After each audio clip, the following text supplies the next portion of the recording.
Everyone, जय Shri Ram. Welcome back to my channel latest update for life. जैसा कि आप सब जानते हैं, हम रामचरितमानस की सीरीज को स्टार्ट कर चुके हैं, जिसकी आज 25th वीडियो है, जिसमें हम रामचरितमानस बालखंड की 25th हेडिंग कवर करेंगे, जो कि है देवताओं का शिव जी से विवाह के लिए अनुरोध करना, प्रार्थना करना। तो आप सभी ने देखा था कि कामदेव जी को देव कार्य के लिए भेजा जाता है, तो शिव जी की तीसरी आंख खोलने पर कामदेव जी भस्म हो जाते हैं। फिर उनके जाने के बाद रति माता उनसे वरदान लेती है और कामदेव जी को वरदान मिलता है कि वो अनंग रहेंगे, मतलब बिना अंग के भी उनके सभी कार्य हो पाएंगे। फिर उसके बाद सभी देवता आदि उनके पास जाते हैं विवाह की प्रार्थना के लिए, क्योंकि आप सभी जानते हैं तारकासुर नाम के जो राक्षस था, उसकी वजह से सभी देवता मनुष्य बहुत ही ज्यादा दुखी थे। तो चलिए अब हम आगे का देखते हैं, किस प्रकार से सभी देवता शिव जी की प्रार्थना कर रहे हैं। सकल सुरन के हृदय अतिशंकर परम उछाहु, निज नय नहीं देखा चाहि नाथ तुम्हारे विवाहो। हे शंकर, सब देवताओं के मन में ऐसा परम उत्साह है कि हे नाथ, वह अपनी आंखों से आपका विवाह देखना चाहते हैं। अब सभी सीधे मुंह शिव जी को नहीं बता रहे हैं कि क्या दुख है, तो सभी अपने शिव जी को कह रहे हैं कि सभी देवताओं की इच्छा है कि वो शिव जी का विवाह देखें। यह उत्सव देखे भरी लोचन, सोई कछु करे हो मदन मद मोचन। कमुजारी रति कहु बरुदीना, कृपा सिंधु यह अति बल कीन्हा। हे कामदेव के मद को चूर करने वाले, आप ऐसा कुछ कीजिए जिससे सब लोग इस उत्सव को नेत्र भरकर देखें। यह कृपा के सागर कामदेव को भस्म करके आपने रति को जो वरदान दिया है, सो बहुत ही अच्छा किया है। अब यहाँ पर सभी देवता कह रहे हैं, श्री शिव जी की तारीफ कर रहे हैं शिव जी के आगे कि हे कामदेव के मदन करने वाले, कामदेव रति को वरदान देने वाले स्वामी, हम सभी की नेत्रों को अच्छा कर दीजिए। आपकी विवाह को अगर हम जी भर के देख लेंगे तो हमारा जीवन सफल हो जाएगा। शास्त्र करी पुनि करहि पसाओ, नाथ प्रबन्न हूँ कर सहज सुबाहु। पार्वती तपु कीन अपादा, करहु तासु अब अंगीर कारा।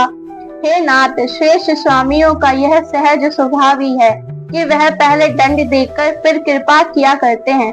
पार्वती ने अपार तप किया है, तब उन्हें अग्निकार कीजिए, उनका स्वीकार कीजिए। अब सभी स्वामी जितने भी कर हैं, सभी देवतागण ब्रह्मा आदि सब श्री शिव जी को कह रहे हैं कि पार्वती माता ने आपका बहुत घोर तप किया है, उनके तप को स्वीकार करें और उन्हें अपनी पत्नी के रूप में मान लें और उनसे विवाह कर लें। सुनी बुनी विनय समुचहि प्रभु बानी, ऐसे ही हो कहा सुकुमानी। तब देव ने हुदुंदर भय बजाई, हर्षि सुमन जय जय सुर साई। ब्रह्मा जी की प्रार्थना सुनकर और प्रभु श्री रामचंद्र जी के वचनों को याद करके शिव जी ने प्रसन्नता पूर्वक कहा, ऐसा ही हो। तब देवताओं ने नगाड़े बजाए और फूलों की वर्षा करके जय हो देवताओं के स्वामी की जय हो, ऐसा कहने लगे। अब श्री शिव जी अपने ईश देवता रघुनाथ जी की बात सुनकर, ब्रह्मा जी की बात सुनकर कहने लगते हैं कि चलिए ठीक है, आप सभी जो कह रहे हैं वही हो, मतलब वो विवाह के लिए मान जाते हैं। तो सभी देवता लोग पुष्प वर्षा करने लगते हैं स्वर्ग लोक से और श्री शिव जी की स्तुति करने लगते हैं और कहने लगते हैं, देवों के देव महादेव की जय हो। अब सरु जानी सप्त ऋषि आए, तो तहि गिरि भवन पठाए। प्रथम गहे जहाँ रही भवानी, बोले मधुर वचन सलसानी। उचित अवसर जानकर सप्त ऋषि आए और ब्रह्मा जी ने तुरंत ही उन्हें हिमाचल के घर भेज दिया। वह पहले वहां गए जहां पार्वती जी थी और उनसे छल से भरे मीठे विनोद युक्त आनंद पहुंचाने वाले वचन बोले। अब सप्त ऋषि वहां पर पहुंचते हैं तो ब्रह्मा जी उन्हें आज्ञा देते हैं कि आप जाइए और हिमालय के घर जाकर इस चीज की शिव जी मान गए विवाह के लिए, इसकी सूचना दे दीजिए। तो सप्त ऋषि जी पहले वहां जाते हैं जहाँ पे पार्वती माता तप कर रही होती हैं। कहा हमारे न सुने हो तब नारद के उपदेशा, अब बह झूठ तुम्हारे पन जरे हो काम महेशा। नारद जी के उपदेश ने तुमने उस समय हमारी बात नहीं सुनी, अब तो तुम्हारा प्रण झूठा हो गया क्योंकि महादेव जी ने काम को ही भस्म कर डाला। अब वो सप्त ऋषि जी फिर से माता पार्वती जी की परीक्षा लेते हैं और कहते हैं कि तुमने नारद जी की बात मान ली और हमारी नहीं मानी, तो अब देखो शिव जी ने तो कामदेव जी को भी भस्म कर दिया, अब कैसे होगा आपका विवाह। सो सुनी बोली मुस्काई भवानी, उचित कहे मुनिवर विज्ञानी, तुम्हारे जाने काम अब जारा, अब लगी शंभु रहे सबिकारा। यह सुनकर पार्वती जी ने मुस्कुराकर बोला, हे विज्ञानी मुनिवरों, आपने उचित ही कहा। आपकी समझ में शिव जी ने कामदेव को अब जलाया है। अब तक तो वह विकार युक्त कामी ही रहे हैं। यहाँ पर बताया गया कि अभी तक आपने जो बताया बहुत अच्छा बताया, आप लोग विज्ञानी है, लेकिन आप सबने ये ना जाना कि श्री शिव जी ने जब कामदेव जी का विकार युक्त ही था, वो मतलब किसी काम के नहीं थे वो पहले, अब वो भस्म हो गए हैं तो वो मेरे अभी भी किसी काम के नहीं है। तो मेरे लिए तो दोनों तरह से एक ही बराबर बात है।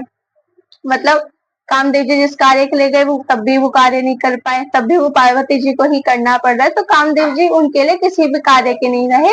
ये बात पार्वती माता सप्त ऋषियों को कहना चाह रही हैं। हमरे जान सदा शिव जोगी, अज अनवय अकाम अभोगी, जो मैं शिव से अस जानी, प्रीति समेत कर्म बन मानी। किंतु हमारी समझ से तो शिव जी सदा से ही योगी, आजन्मा आनंद, काम रहित और भोगहीन है, और यदि मैंने शिव जी को ऐसा समझकर ही मन वचन और कर्म से प्रेम सहित उनकी सेवा की है। अब यहाँ पे पार्वती माता जी कह रही हैं कि मैंने तो शिव जी की जो सेवा की है, उनकी तपस्या की है, वो यही मान के की है कि वो कामहीन है, उनकी कोई इच्छा नहीं है, भोगहीन है, और उनके पास वो योगी हैं, अजन्मे हैं। मैंने यही मान के उनकी तपस्या की है, तो कामदेव जी का तो मुझे वैसे भी कोई काम नहीं है। तो हमारे पन सुने हो मुनीसा, कर ही सत्य कृपा निधि ईसा, तुम्हें जो कहा हर जरे मारा, सोई अति बड़ अविवेक तुम्हारा। तो हे मुनीश्वर सुनिए, वह कृपा निधान भगवान मेरी प्रतिज्ञा को सत्य करेंगे। आपने जो यह कहा कि शिव जी ने कामदेव को भस्म कर दिया है, यही आपका बड़ा भारी अभिवेक है।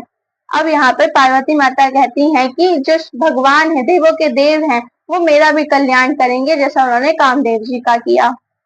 तात अनल कर सहज सुबाहु, हित तेहि निकट जाई नहीं काहू, गए समीप सो अवशीष न साई, अति मनमथ महेश की नाई।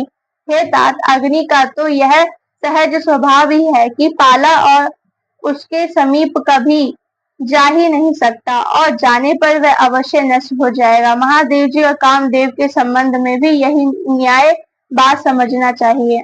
अब यहाँ पे फिर से श्री पार्वती जी कह रही हैं कि अग्नि का तो ये सहज स्वभाव ही है कि पाला, मतलब पाला होता है कि जो अग्नि को बढ़ा देता है, तो वो अगर अग्नि के पास जाएगा तो वो भी भस्म हो जाएगा। तो माता पार्वती कह रही है कि शिव जी का और कामदेव जी का यही जो रिलेशन है, जो उनके बीच का संबंध है, वो इसी तरह को दर्शाता है कि अगर कामदेव शिव जी के पास जाते तो उनका भस्म होना तो बनता ही बनता है। यह हर्ष मुनि वचन सुनि, देखी प्रीति विश्वास चले अभिनी, हाय नहीं सिर गए हिमाचल पासा। पार्वती के वचन सुनकर और उनका प्रेम तथा विश्वास देखकर मुनि हृदय में बड़े प्रसन्न हुए। वह भवानी को सिर नवाकर चल दिया और हिमाचल के पास पहुंचे।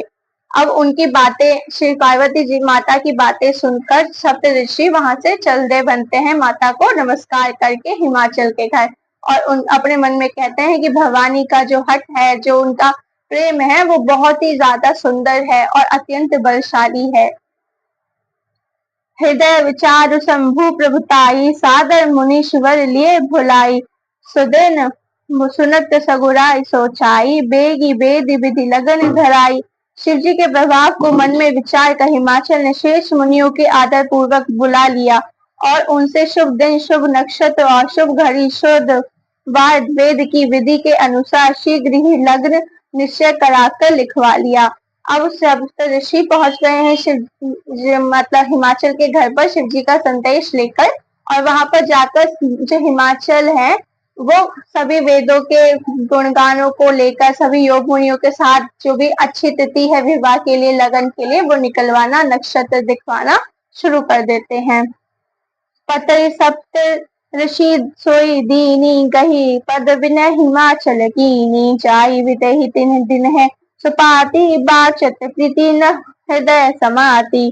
फिर हिमाचल ने वह लग्न पत्रिका सप्त ऋषियों को दे दी और चरण पकड़कर उनकी विनती को उन्होंने जाकर वह लगन पत्रिका ब्रह्मा जी को दी।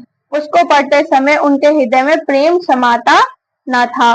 अब क्या हुआ कि जब हिमाचल जी ने सभी ऋषियों को बैठाकर पत्रिका दिखाई, लगन पत्रिका बनवाई और फिर वो पत्रिका सप्तऋषि जाके ब्रह्मा जी को दे देते हैं, तो वो ब्रह्मा जी बहुत ही प्रेम के साथ देख रहे हैं, पढ़ रहे हैं।